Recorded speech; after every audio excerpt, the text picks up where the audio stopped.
Bismillahirrahmanirrahim. Alhamdulillahi rabbil alamin, wassalatu wassalamu ala asyrafil anbiya'i wal mursalin wa ala alihi wa sahbihi ajma'in. Allahumma salli ala sayyidina Muhammadin nabil ummi wa ala alihi wa sallima taslima. Assalamualaikum warahmatullahi wabarakatuh.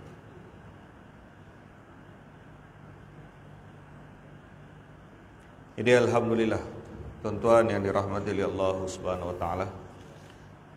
Sementara kita tunggu azan ni, malam ni kita sambung semula pembacaan kitab ini. Kita masuk bab yang ke-16. Bab yang ke-16 ini iaitu babun ma jaa fi sifati.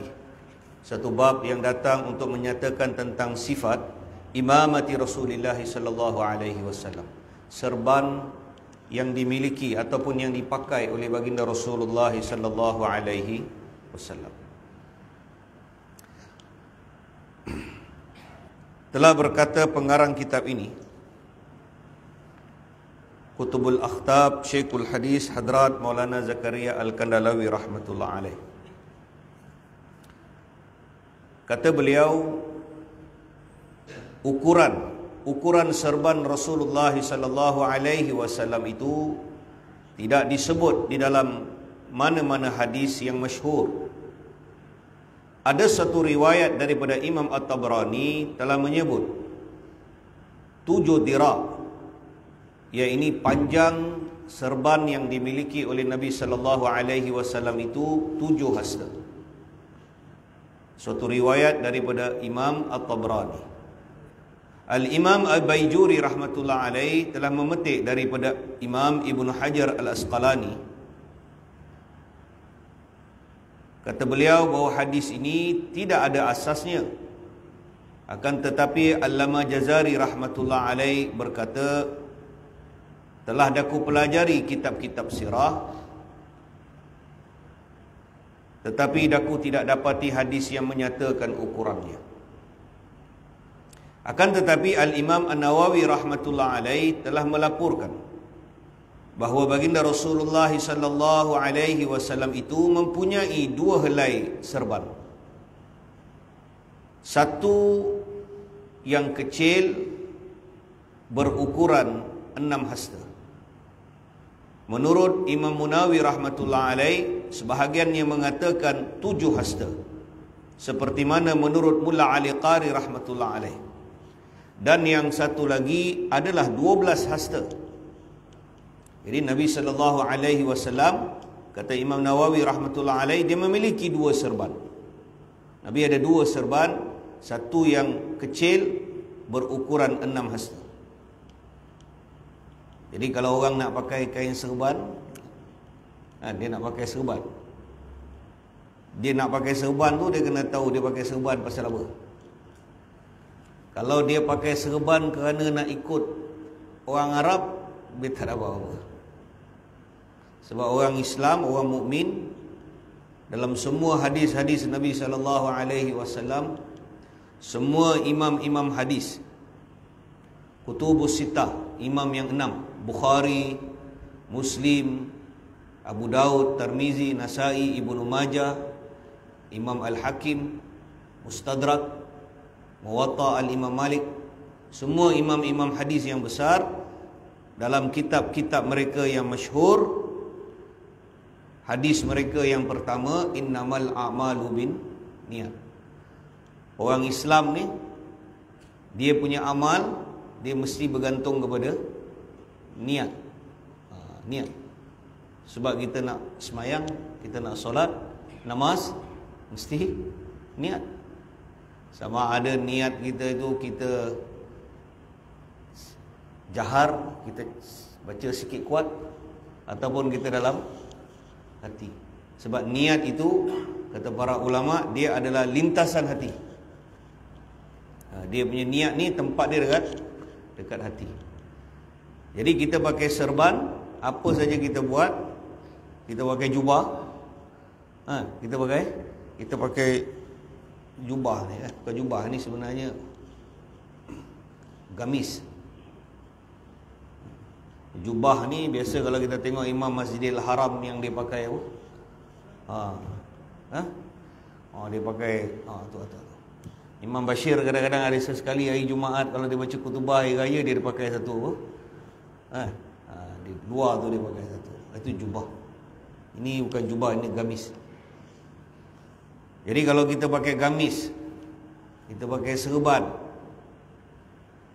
apa saja amalan orang Islam ni, niat kita bukan ikut Arab. Niat kita kena ittiba Rasulillah. Kita niat tu ikut sunnah Nabi. Kalau kita ikut Arab, tak ada pahala. Sebab orang Arab bukan semua Islam. Bukan semua orang Arab Islam. Arab bukan 100% Islam. Ada kita jumpa orang Arab, tapi dia Nasara, dia agama Kristian. Dia bukan Islam. Kita ingat dia Islam. Kita pun bagi salam, Assalamualaikum. Dia pun jawab salam. Tapi lama-lama dah berkawan dengan dia, baru kita tahu time semayang dia tak solat. Kita pun muskil, buhut muskil. Apa pasal ini? Dia tak semayang. Kita ingat dia tak semayang pasal dia tak nak semayang. Rupa-rupa dia beritahu dia bukan Islam. Dia bukan Islam. Jadi ada yang bukan Islam. Di Lubnan, Beirut, bukan semua orang Lubnan tu Islam. Ramai orang Lubnan ni Kristian, tapi dia baca kitab, dia tulis dia orang Arab. Jadi kita tak faham. Dulu saya ada satu kawan orang Lubnan. Mula-mula kenal dia beritahu dia ni orang Lubnan. Hari pertama kita mesyuarat, memanglah muka Arab, kita pun bagi salam, Assalamualaikum. Dia jawab Waalaikumsalam. Kita pun ingat dia Islam. Tapi rupa-rupa nama dia Gary Khoury nama dia. Nama pun macam orang Gary. Rupanya dia beritahu dia bukan Islam, dia Nasara.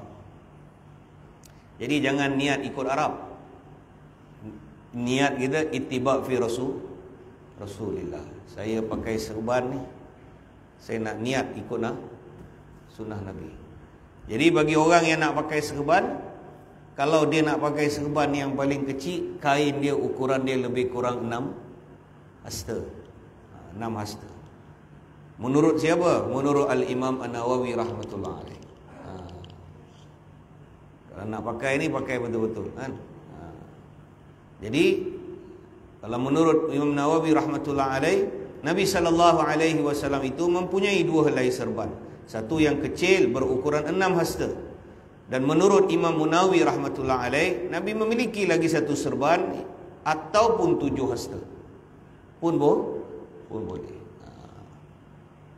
Maka menurut Mullah Ali Qari rahmatullah alaih, dan yang satu lagi panjang dia 12 hasta. 12 hasta. Maka pengarang kitab Madkhal telah menyatakan panjangnya serban Rasulullah sallallahu alaihi wasallam itu ialah 7 hasta. Maka ukuran lain tidak boleh disebut. Memakai serban itu adalah sunnah daiman. Pakai serban ni sunnah daiman. Sunnah daiman. Jadi kalau pakai serban, yang siapa pakai serban, kalau orang tanya pasal apa pakai serban, kan ada kadang-kadang sekarang ni dia tengok orang pakai serban, hati dia sakit. Hati dia bernanah. Dia tengok orang pakai serban, hati dia bernanah. Dia dah lah tak pakai serban, kau tak pakai serban, tak apalah. Kau jaga diri kau je lah. Kan? Orang pakai serban, hati dia bernanah pula. Dia pergi sibuk, pergi tanya orang tu, pakai serban ni sunnah Nabi ke? Orang Arab memang pakai serban, dia jawab macam tu. Jadi kita pula kalau tak mengaji, kita pun tak tahu apa nak jawab. Kan? Dia tanya kita 4-5 soalan, kita tak boleh jawab. Lepas tu hati kita bergoyang, iman kita bergoyang. Dia tinggalkan kita dalam keadaan hati kita celarut. Apa tu dia pergi? Tahu? Ada orang macam ni ramai sekarang. Dia datang-datang, dia tanya kita 3-4 soalan, kita pun tak mengaji. Kita dengar 1-2 ceramah ya. Kita tengok ustaz tu pakai serban, kita pun suka ustaz tu. Kita jumpa maulana ni, hadrat ni, kita duduk bayan dia, tiba kita suka dengan dia. Kita duduk habaib ni, Habib ni, kita duduk pengajian dia, kita rasa kita sayang dia, kita suka tengok dia. Kita pun tengok dia pakai serban, kita pun pakai serban. Jadi orang tu datang tanya kita, kita pun tak boleh nak jawab. Tak ada, kita tak mengaji, kita tak tahu sumber dalil dia. Jadi dia pun tinggal 2-3-4 soalan dia tanya, kita pun celaru, tak boleh jawab. Lepas tu kita pun balik, hati kita pun goyang. Besok pagi kita buka serban, simpanlah serban kita tu. Buat alas TV je. Buat alas apa? Alas meja. Kita dah pakai, baguslah. Yang pakai tu baguslah. Jadi nak pakai kena tahu dalil dia. Jadi kalau orang tanya sunnah pakai serban ni apa? Dia sunnah daiman. Apa dia sunnah daiman? Sunnah yang berterusan. Nabi pakai, dia berterusan. Dia bukan budaya Arab. Dia sunnah daiman. Jadi memakai serban adalah sunnah daiman, yakni sunnah yang berterusan. Maka dilaporkan bahawa baginda Rasulullah sallallahu alaihi wasallam saran memakai serban dia. Nabi galakkan orang pakai. Kalau orang nak pakai serban, pakai. Kalau kita tak istiqamah pakai serban, nak pakai serban, mungkin kita boleh pakai serban hari Jumaat. Ingin nak pakai serban hari Jumaat. Kalau kita mengaji bab imam ni, dia lebih afdal imam semayang imam pakai serban. Hari Jumaat kita pakai serban. Tapi bila kita dah pakai serban, perangai eloklah sikit. Kan? Kita dah pakai serban, kita punya perangai pun bagi eloklah. Kita dah pakai jubah, dah pakai serban, dah simpan janggut. Sunnah Nabi ni dah adalah kat kita. Tapi jaga-jagalah. Akhlak kita pun kita kena jaga, kan? Jangan kita pakai serban, kita pakai jubah, kita pun masuk tak mana-mana punya kelab pun kita masuk, kan? Orang ajak kita pergi karaoke pun kita pun pergi dengan serban pun. Jadi tak betul lah, kan? Bila kita dah pakai, kita dah ittiba Rasulullah ni, kita kena jagalah, kan? Dia seperti macam mana orang pegang biji tasbih ni. Kenapa ulama kata disarankan, ulama tasawuf disarankan kita ni ada tasbih dekat tangan dia. Satu orang satu ketika Syekh Junaid Baghdadi, satu orang ahlullah, satu orang wali yang hebat, Junaid al-Baghdadi. Ilmu tasawuf yang seluruh dunia mengaji hari ini, ilmu tasawuf ini, sanad dia ilmu tasawuf ni dia mesti lalui Junaid al-Baghdadi, Imam Al-Ghazali. Itu sebab orang-orang di kalangan Ahlus Sunnah wal Jamaah, kelompok orang Islam di kalangan Ahlus Sunnah wal Jamaah ni, dalam bab tasawuf kita berimam kepada dua imam ni. Pertama Imam Junaid al-Baghdadi, yang kedua Imam Al-Ghazali. Dua ni. Kalau hari Jumaat kadang-kadang saya baca khutbah tu ada jabatan apa? Kita dengar kan, Jabatan Agama beritahu, hendaklah kita berpegang kepada aliran Ahlus Sunnah wal Jamaah dan mengikuti jalan Al-Imam Abu Hasan Al-Asy'ari dan juga Al-Imam Al-Maturidi. Juga mengikuti dalam aliran tasawuf, jalan tasawuf seperti mana yang dilalui oleh Junaid Baghdadi dan Imam Al-Ghazali. Jadi Junaid Baghdadi rahmatullah alaihi ni, satu hari dia dekat tangan dia ada biji tasbih.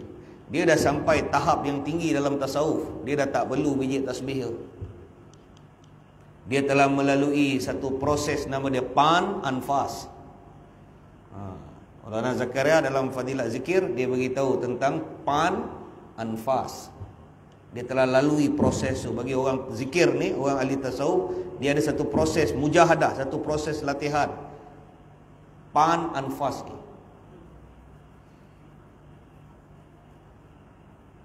Antara latihan dia zikir la ilaha illallah sebanyak 200 kali dengan satu nafas.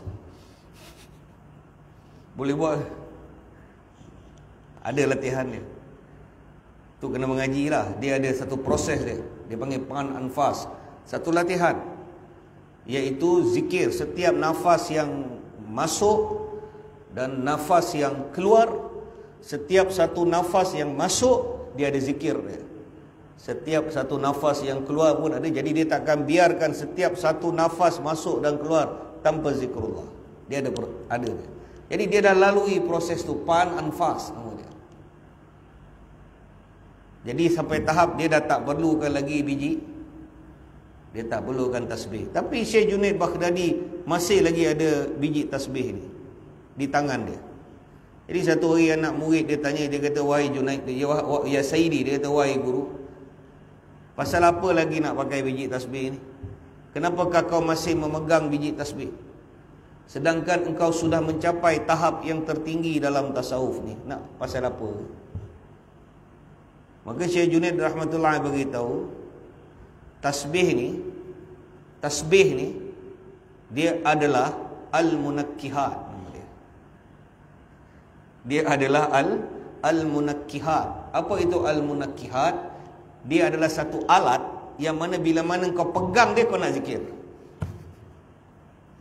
Masa kita duduk, kita tak zikir. Tak pernah saya tengok kita duduk pegang telefon, kita zikir. Tak ada, susah. Pegangnya telefon, zikir. Pegangnya telefon, zikir. Ada? Ada kita buat macam tu? Tak ada. Melainkan kita buka nak baca Quran dekat handphone tu, kita baca lah. Jadi handphone dia bukan al-munakkihat. Dia bukan satu benda yang kita pegang, kita terus ingat Allah. Tak. Tapi biji tasbih, kalau ada dalam kereta, bang, kita bawa kereta, tiba-tiba tak tahu apa nak buat, traffic light jam, kita pun ambil apa? Biji tasbih. Apa kita buat? Kita pun automatik kita apa? Subhanallah, subhanallah, subhanallah. Mesti kita zikir.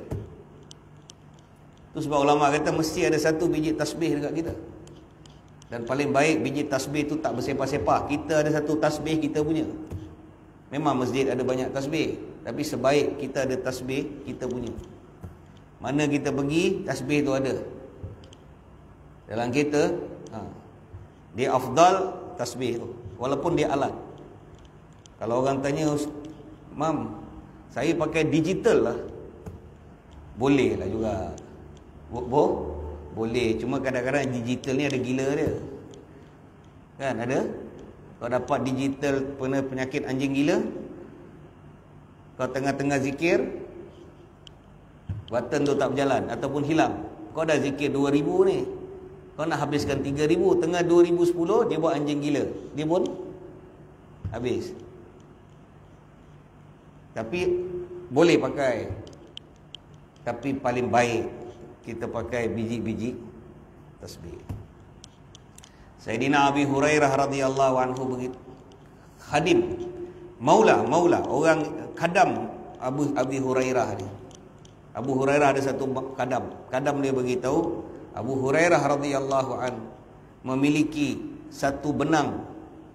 Dia ada satu benang yang disimpul, benang tu tasbih lah. Benang panjang tapi dia simpul. Benang yang disimpul sebanyak 1000 simpulan.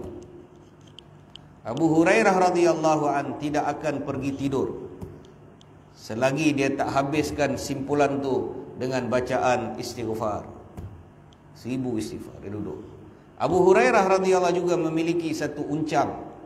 Dia ada satu beg kecil, dalam uncang tu ada biji-biji kurma.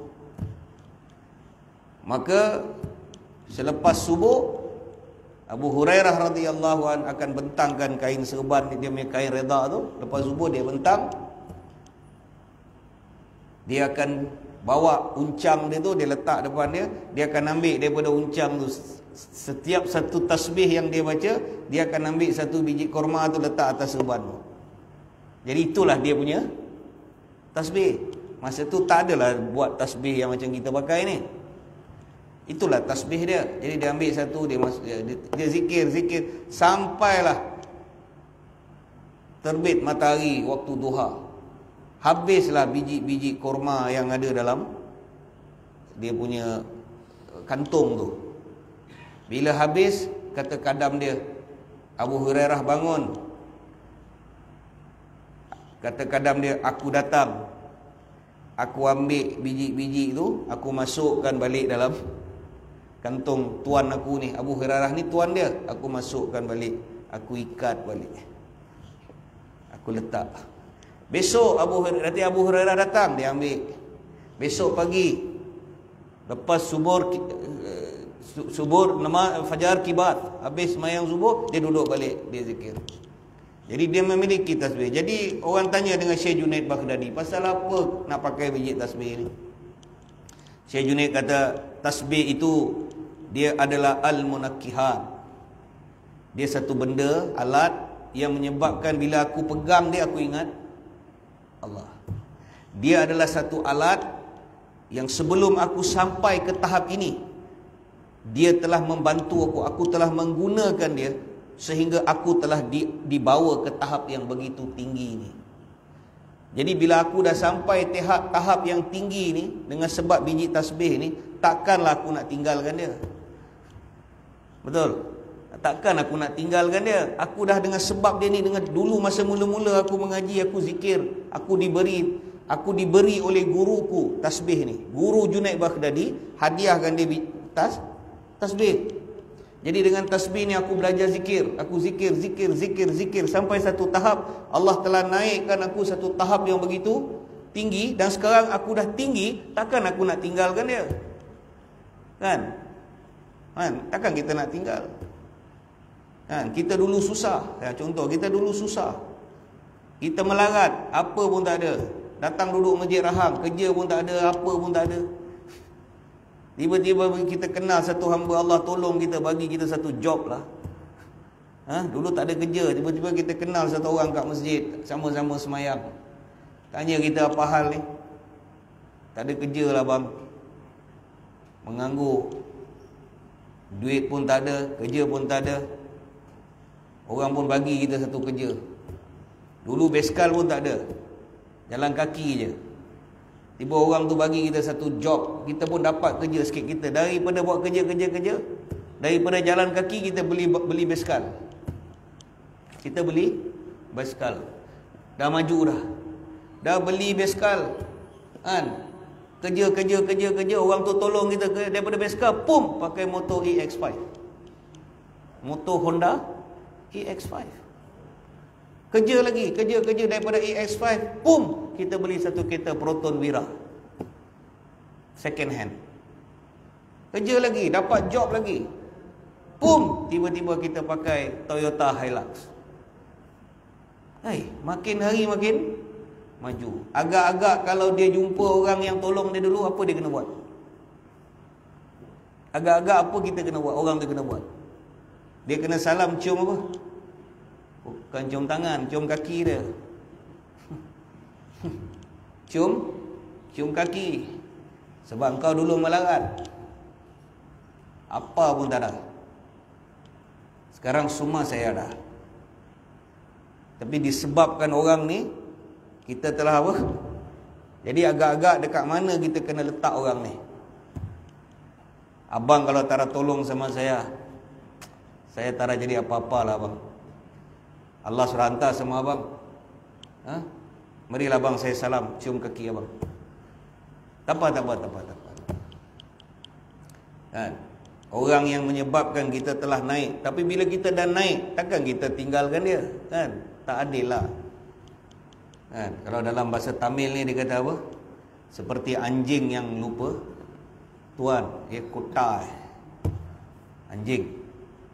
Anjing pun kalau kita bagi dia, anjing paria ni, kalau kita hari-hari bagi dia makan, kan, tahu anjing paria luar ni, kadang-kadang anjing kalau hari-hari kita anjing liar ni kita bagi dia makan, hari pertama kita bagi dia makan, hari kedua kita bagi dia makan, hari ketiga bagi dia makan, seminggu kita dah bagi makan, dia sayang kita, dia jilat kita punya, kita sampai dah ekor dia dah, ekor dia kat belakang dah macam ni lah. Dia tak gigit kita, dia sayang kita. Tahu. Jadi anjing pun takkan gigit orang yang hari-hari bagi dia makan. Apatah lagi manusia kan. Satu orang telah tolong. Jadi kata Junaid Baghdadi, takkanlah aku nak tinggalkan satu benda yang mana yang telah menyampaikan aku ke tempat yang tinggi. Memanglah Allah yang naikkan dia. Yang naikkan dia secara hakikat dia adalah Allah. Tapi kita ingat, tasbih itu asbab. Allah jadikan asbab. Jadi dia al-munakkihat. Jadi orang pakai serban ni, orang pakai serban, orang pakai jubah. Kan? Kita bila tengok orang pakai serban, orang pakai jubah, kita ingat apa? Kita ingat akhir, kita ingat Allah. Kita ingatlah sunnah Nabi. Ini mesti orang Islam. Kalau kita berhenti kat R&R, masuk surau waktu semayang, tiba-tiba tengok ada satu orang pakai serban, satu orang pakai jubah. Agak-agak siapa jadi imam? Mesti kita tolak yang pakai haji imam lah. Dia belum haji lagi, tapi kita panggil dia, kita panggil dia apa? Haji. Padahal dia belum pergi haji lagi. Kita dah pergi haji yang harga 50,000 tu. Haji kan mahal. Sekarang haji pergi dah, paling sekarang murah package 49,000. Tadi ada orang datang kat pejabat, kita tengah uruskan jemaah haji. Dia kata, berapa sekarang? Ajar haji sekarang ni paling murah kita tengah ni 49,000 je. Kalau haji nak, kita tak ada package, 49,000. Oi. Yalah, muasasah lah. Tapi orang yang nak pergi, orang ada duit, 49,000 dia bayar. Seorang 50. Kan? Jadi mahal. Jadi balik kepada riwayat ni, maka baginda sallallahu alaihi wasallam bersabda, Nabi kata, pakailah amamah, pakailah serban selalu, kerana ia menambahkan hilm, yakni kesopanan seseorang. Nabi kata, Nabi galaklah, pakailah serban. Kalau nak pakai serban, pakai, dia sunnah ya. Nabi kata pakailah serban. Nabi kata pakailah amamah. Bagi orang nak pakai ni, pakailah amamah, serban ni, kerana ia menambahkan him, yakni kesopanan seseorang. Jadi kalau kita dah sarung serban kat kepala ni, kita kena ingatlah hadis ni kan. Maknanya kena jaga, kena jadi orang yang sopan lah. Kalau kita jenis panas baran kan, cepat marah, panas baran, janganlah pakai serban tu kan. Kalau nak pakai, kawal lah apa, tak nak nafsu marah kita tu kan. Jangan kita, sebab orang pakai serban ni dia kena, dia ada satu pandangan. Kalau kita masuk tempat awam dan sebagainya, dia ada pandangan dia. Jadi jaga-jagalah kalam kita, percakapan kita, akhlak kita kan. Sebab sunnah serban ni dia azim. Dia sunnah daiman. Dalam Imam Tirmizi kata dia daiman, dia sunnah berterusan. Maka baginda maka seorang telah bertanya kepada Abdullah ibn Umar radhiyallahu anhuma. Ada satu orang telah bertanya kepada Abdullah ibn Umar radhiyallahu anhu. Dia kata, wahai Abdullah, dia kata, adakah memakai amamah serban itu sunnah? Satu orang tanya dengan Abdullah ibn Umar, adakah memakai amamah, pakai serban ni sunnah? Maka kata Abdullah ibn Umar, benar, kata Allah, sadaq tu benar. Ia adalah sunnah, kata dia. Abdullah kata sunnah. Dengan niat, orang yang pakai itu kena niat dia sunnah. Kalau dia niat nak ikut orang Arab, dia tak ada sunnah. Dia kena niat sunnah. Innamal a'malu bin niat. Maka disebutkan dalam sebuah hadis, biasakanlah memakai serban kerana ia adalah tanda Islam dan membezakan antara Islam dan kafir, sebagaimana yang diterangkan oleh Al-Imam Aini rahmatullah alaih. Maka pengarang ini telah mengeluarkan 5 buah hadis. Jadi kata dalam sebuah hadis yang kata, biasalah pakai serban kerana dia adalah tanda bagi Islam. Nanti orang tanya, habis kalau tak pakai serban ni tak Islam ke? Tak. Kerana kita salah faham. Maknanya kalau kita pakai serban, tanda Islam, maksud kalau kita pakai serban sunnah ni, kita senang dikenali. Oh, ni orang Islam. Orang Islam. orang Islam. Orang Islam ni dah ada tanda dia. Jadi kalau kita pergi satu tempat, kita tak kenal orang, tak tahu ni Islam ke tak Islam ke, tiba-tiba kita nampak satu orang, paling tidak pun satu orang pakai ketayap ini. Kita tahu dia orang. Ini ketayap orang Islam ni. Kan? Kalau kita pergi US, kita tengok semua orang pakai cap. Kita tak tahu dia Islam pun tak Islam. Sebab Mak Saleh pun pakai cap. Tapi tiba-tiba kita pergi kat New York tu, jalan-jalan tengok jumpa acu tu. Acu tengah jalan dengan serban ni. Agak-agak kita jadi apa? Ini orang, kita pun mesti pergi. Ini tahu ni orang Islam. Silap-silap yang pakai cap tu akan bagi salam kepada orang pakai ketayap ni. Assalamualaikum. Islam kau, kata. Kita akan jawab salam. Kan? Kadang-kadang saya dekat rumah tu, dekat rumah, pagi-pagi lepas subuh balik parking kereta. Kadang-kadang saya depan rumah tu ramai Nepal, Myanmar, Vietnam. Dia akan jalan kaki. Dia jalan nak pergi kilang. Jalan 10 orang, 15 orang jalan nak pergi on semiconductor. Kan dia kerja kilang dalam. Jadi dia jalan kaki kat Pekan Senawang. Dia lalu depan rumah. Yang lalu Vietnam. Takkan saya nak bagi salam tu, saya tak tahu dia Islam ke tidak. Dia pun tak bagi salam. Buat tak tahu. Belakang dia lalu lagi 5-10 orang. Tiba-tiba satu orang tu, Assalamualaikum. Kita bawa balik semayang subuh, kita pakai jubah, kita pakai ketayap. Dia nampak kita, Assalamualaikum. Rupanya dia Bangladesh. Waalaikumsalam. Kita dah tahu dia orang Islam. Kita tak dapat bagi salam dekat dia sebab kita tak tahu status dia. Rupanya dia jalan pakai t-shirt, dia jalan kosong, dia pun jalan dengan orang Nepal. Rupanya ada Nepal Muslim. Kan? Nepal ni pun ada Muslim. Muslim. Saya Nepal. Oh, Nepal Muslim. Tapi kalau kita pun macam dia jalan, dia pun tak tahulah. Allahu Akbar. Kan? Kalau imam pun buka ketayap, imam pun pakai seluar pendek jalan, pakai t-shirt dia pakai dengan seluar pendek, dia pun tak tahu ini imam Masjid Rahang. Kan? Dia pun tak tahu kita. Jadi itu antara hikmah lah. Itu antara hikmah kalau kita satu orang pakai serban. Maksud tadi Nabi sebut, Nabi kata apa? Nabi kata pakailah serban. Kerana memakai amal disebut dalam sebuah hadis, biasakanlah memakai serban kerana dia adalah tanda Islam.